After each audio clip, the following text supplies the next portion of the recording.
Hi guys and welcome back to Guide Nation. In today's video, I will show you how to change the URL of my Shopify store. In order to do this, first of all, navigate to shopify.com. Then log in using your user credentials and you'll be on this page. On this page, you'll have to just navigate to the settings option at the bottom left corner. Now, you will see your store details. On this page, you will see a list of settings on the left corner. Here, you'll have to search for domains and click on domains.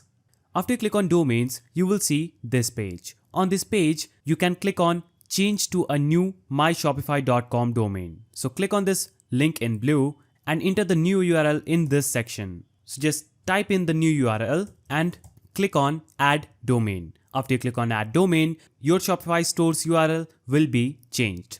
So that's how you can change my Shopify store URL. If you found this video helpful, please don't forget to give it a thumbs up, subscribe and hit that notification bell. And I'll see you in the next video.